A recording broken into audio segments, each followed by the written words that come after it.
Okay, welcome back to Focus Today. We are standing by, and any moment now, Hillary Clinton will be giving her, I'm sure, somewhat short concession speech, and we'll go to that when it happens. But in the meantime, what a delight. I'm glad he finally took off "I'm with her" t-shirt and put on a tie. And our good friend... Not only have you misjudged me, sir, I am now lockstep order with the man that's going to make America great again. Here you go. See what I've done? That's the new Donald Trump tie length. He wears them down to his knees. Doesn't anybody tell him? Make the knot bigger. You're out. His ties go on for days. If that trend alone happens, we're in big trouble in America. The only difference between you and him is he owns the tie company. Yeah. Right. That's true. Well, there's a couple of differences. Todd Friel's with us. He's the host of Wretched TV. You see it every weekday at prime time, 8 o'clock in the evening, right here on theDove, with his Donald Trump tie that goes down to his knees this morning. Anyway, good morning to you, my friend. There's a lot to talk about here, but it appears to me that we heard from heaven last night. Your thoughts? There's much. Let's start with what you just mentioned. Man pulls, God laughs. And look, nobody's a prophet. There are the secret things of God, Deuteronomy 29:29, and there are the revealed things of God. And we don't want to try to get into the mind of God, exactly how things work and what precisely he is doing. But that doesn't mean we can't see what is happening and recognize, well, this was kind of weird, because the Las Vegas odds were certainly stacked in a different direction. We have to look at this and go, wow, this seems to have been some sort of divine intervention. Whether that's true or not, I don't know, but I do know the reality is this. We got somebody, for all of his warts and foibles and flaws, who at least says he's aimed in the right direction, versus Hillary, who is radically aimed toward evil. And so we didn't just see Republican versus Democrat, man versus woman. What we saw was worldview against worldview. Now, I have no illusions that Donald Trump is saved, but he represented something that was more biblical than definitely Hillary, who is anti-biblical in all of her worldviews. Now, God caused, allowed, providentially willed Donald Trump to win. We can say that we know that God willed it because it happened, and if God didn't will it, it wouldn't have happened. So now, Perry, I think the question for the Christian is, what does this mean? What do we do with this? My concern is that a lot of us will be lulled into a sense of, okay, we're safe for 4 years. I would like to encourage us to rethink that. Here's my, I'll tell you what, I'll give you my premise, and then you tell me if you agree with this or not, okay, Perry? Okay. The Donald Trump victory is more of a wake-up call for the church than a Hillary Clinton victory. Go. Well, I said this morning that Franklin Graham went to every state in the union and held a prayer meeting, and that did not go unrecognized in heaven. And what we have here now is a candidate that's in office for the results of three things: those who voted directly for him, those who voted against the establishment, and those who voted against Hillary. Those are the three reasons why he is in office today. Our responsibility is to hold him accountable to what he said he was going to do that gave us a reason to pull the lever for him. And the other thing is, Britt Hume said last night, the largest turnout of the faith community in 16 years. So God has given us a reprieve to insert salt and light again. See, Perry, that's what I'm thinking. To think for a second that because a more conservative candidate won the White House, look, I don't like to say I'm glad that he won. I like to say I'm glad she didn't win.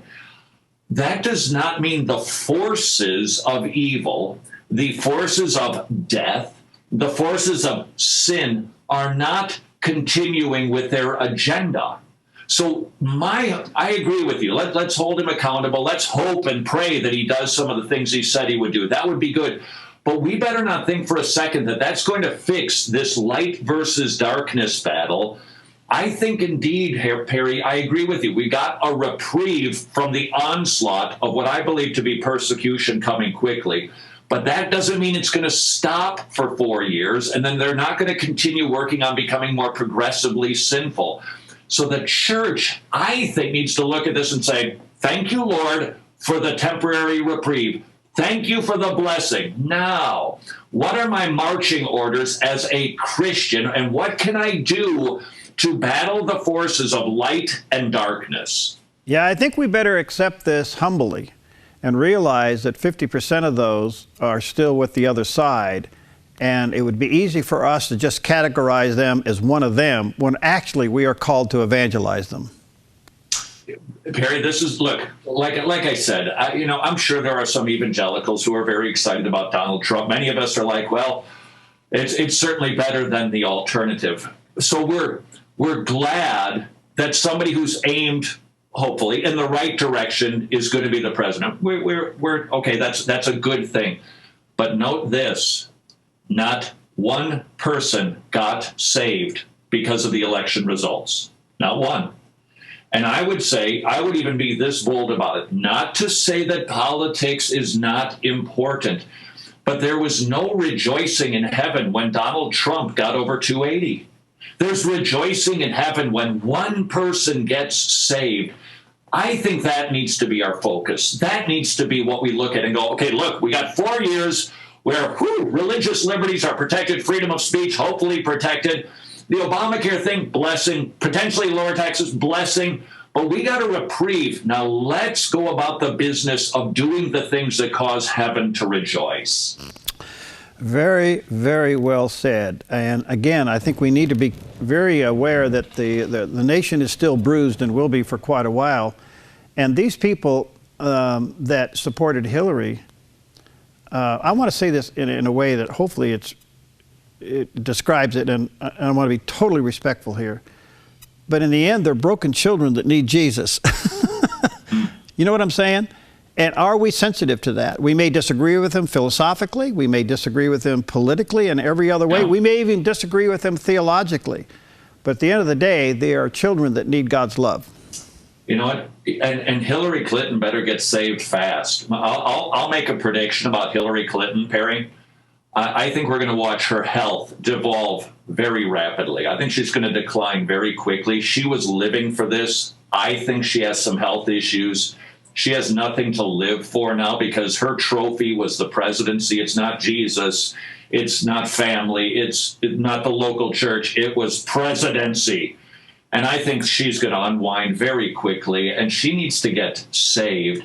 And I would also add this to what you just said, Perry. Donald Trump has been saying, for instance, to the black community, I'm going to try to help you. I'm going to get you jobs. And I think that's terrific. But as a Christian, I also need to recognize if there is not an internal mechanism that says, yes, I want to start living a different way.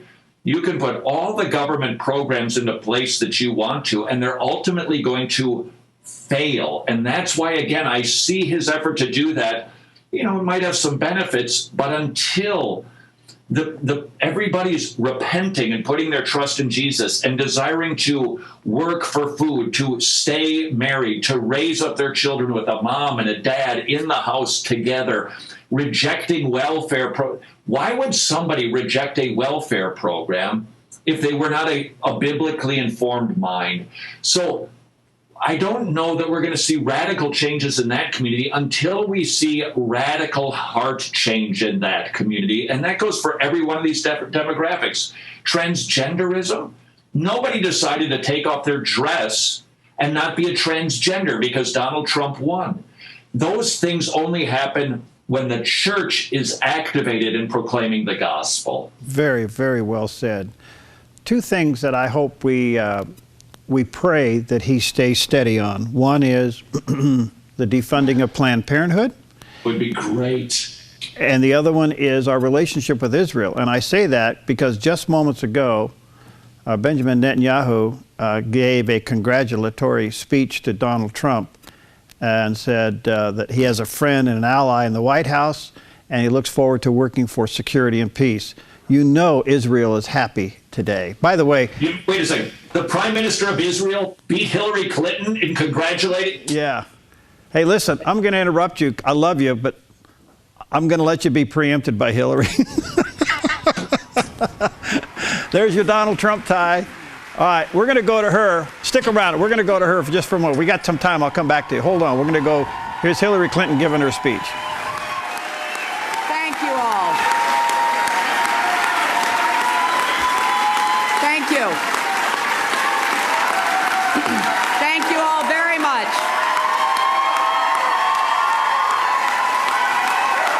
Thank you.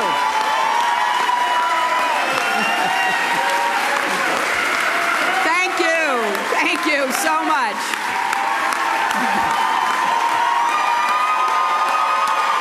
Very rowdy group. Thank you, my friends. Thank you. Thank you. Thank you so very much for being here. And I love you all, too. Last night, I congratulated Donald Trump and offered to work with him on behalf of our country. I hope that he will be a successful president for all Americans. This is not the outcome we wanted or we worked so hard for, and I'm sorry that we did not win this election for the values we share and the vision we hold for our country. But I feel pride and gratitude for this wonderful campaign that we built together, this vast, diverse, creative, unruly, energized campaign. You represent the best of America, and being your candidate has been one of the greatest honors of my life.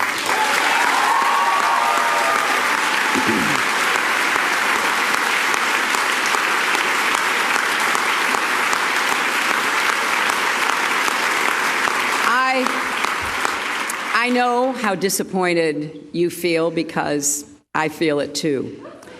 And so do tens of millions of Americans who invested their hopes and dreams in this effort.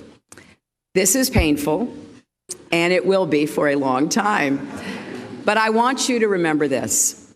Our campaign was never about one person or even one election. It was about the country we love and about building an America that's hopeful, inclusive, and big-hearted. We have seen that our nation is more deeply divided than we thought. But I still believe in America, and I always will.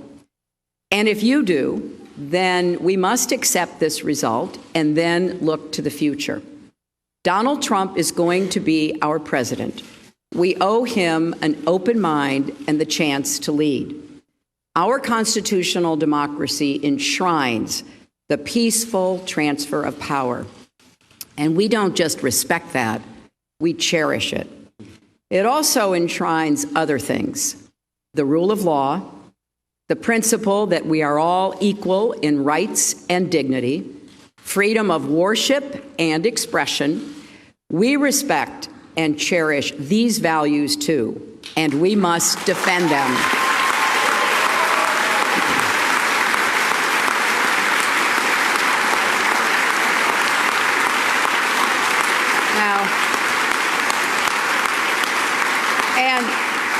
And let me add, our constitutional democracy demands our participation, not just every 4 years, but all the time.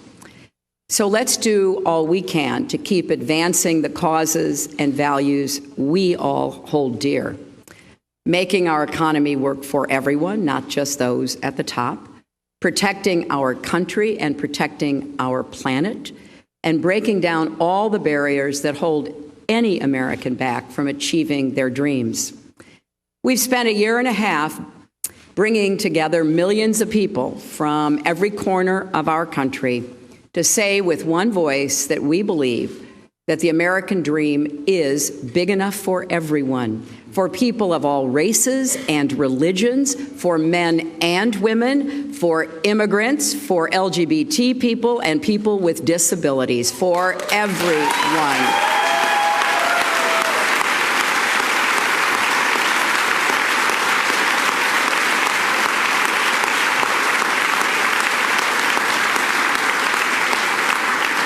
So now our responsibility as citizens is to keep doing our part to build that better, stronger, fairer America we seek.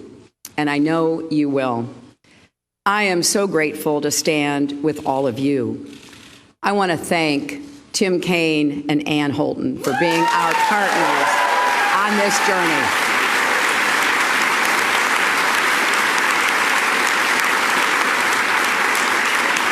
It has been a joy getting to know them better, and it gives me great hope and comfort to know that Tim will remain on the front lines of our democracy, representing Virginia in the Senate.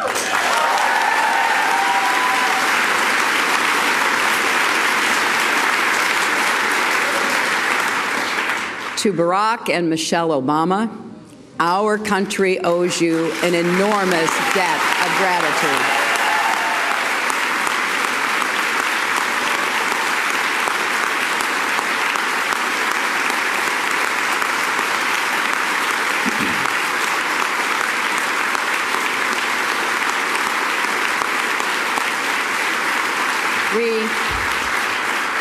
We thank you for your graceful, determined leadership that has meant so much to so many Americans and people across the world.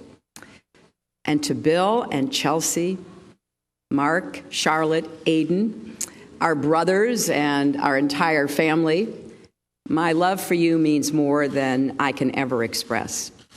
You crisscrossed this country on our behalf and lifted me up when I needed it most, even 4-month-old Aiden, who traveled with his mom.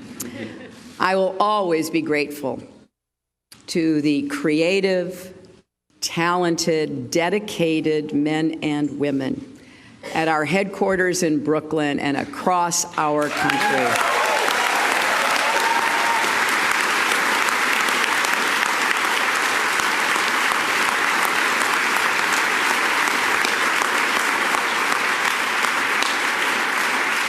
You poured your hearts into this campaign. For some of you who are veterans, it was a campaign after you had done other campaigns. Some of you, it was your first campaign. I want each of you to know that you were the best campaign anybody could have ever expected or wanted.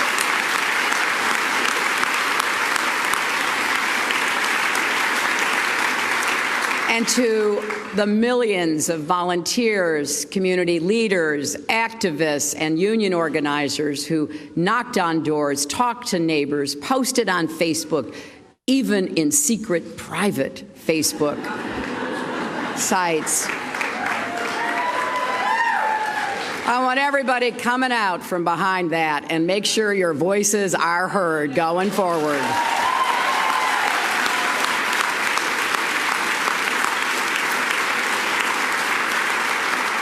To everyone who sent in contributions as small as $5 and kept us going, thank you. Thank you from all of us.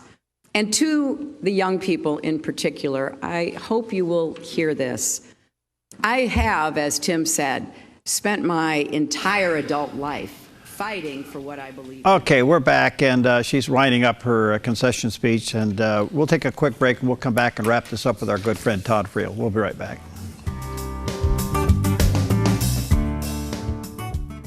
I'm Paulina Leiser, producer of Focus Today.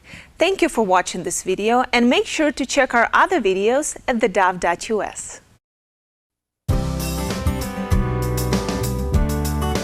Welcome back to Focus Today, and delighted to have with us our good friend Todd Friel, the host of Wretched TV, seen right here on the Dove Television Network. 8 o'clock on a weekday evening. There he is. He's showing a picture of what's going to be the Trump Tower White House.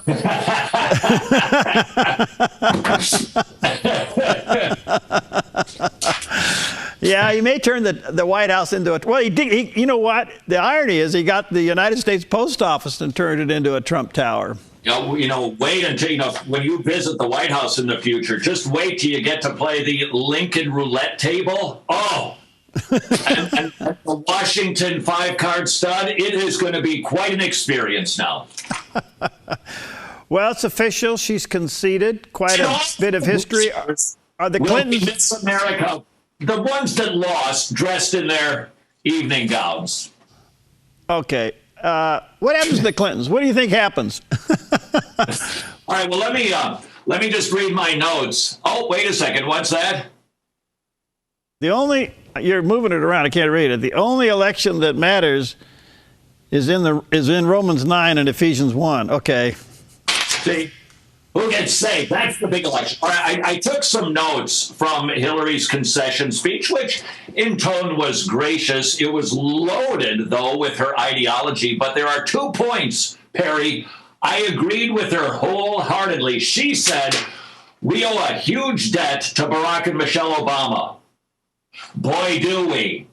$20 trillion debt. She also thanked her family because her family lifted her up. Literally.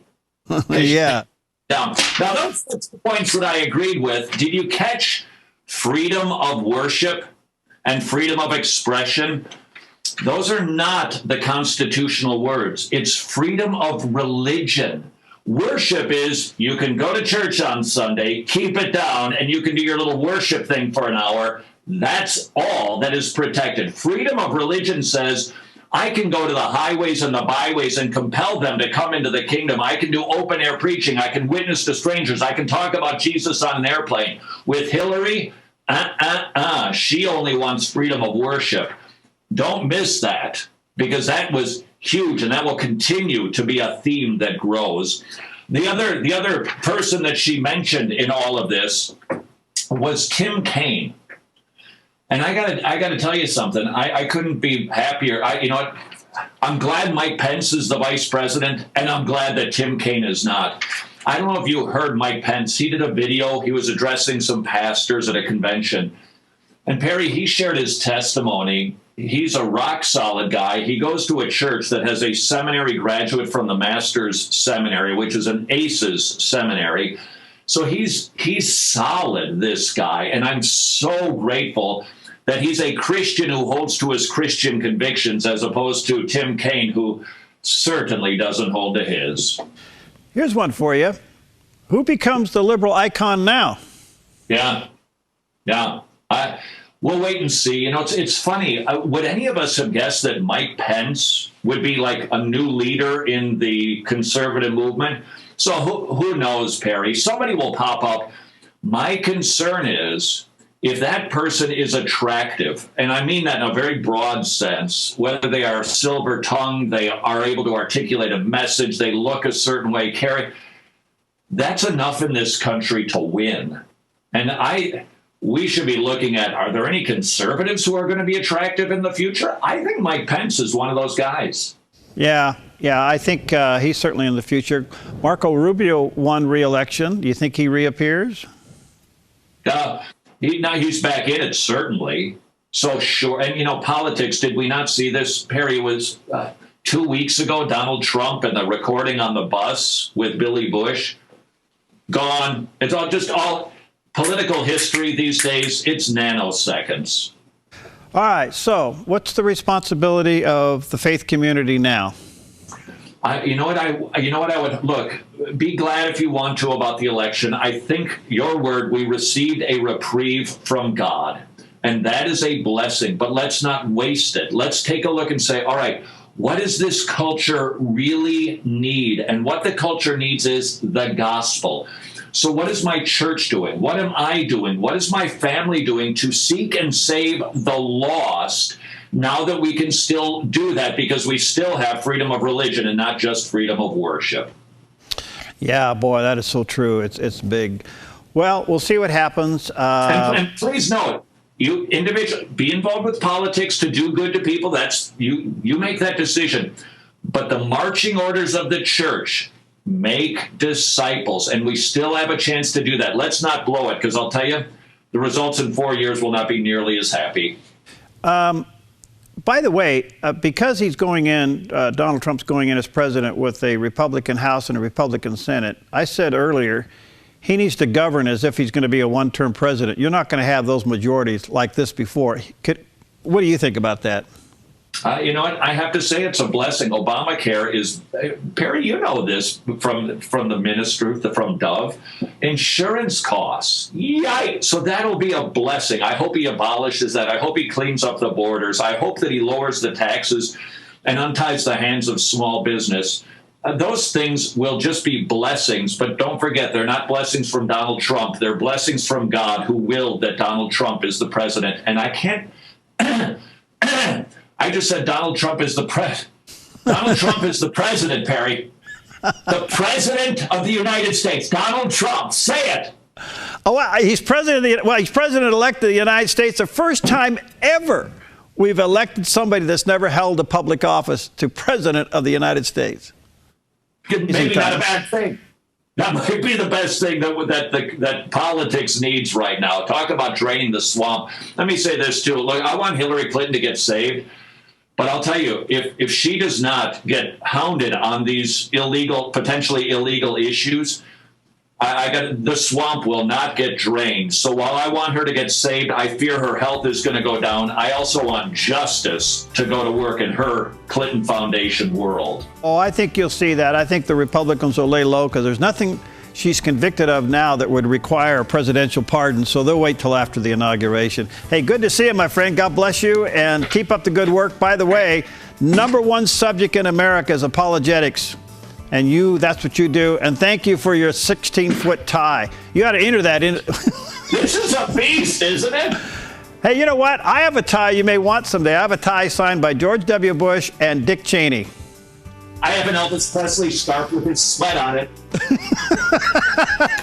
See you next time. There he is. Nobody like him. Todd Friel, Wretched TV. You can see him weeknights right here on the Dove TV at 8 o'clock. See you next time, buddy. God bless.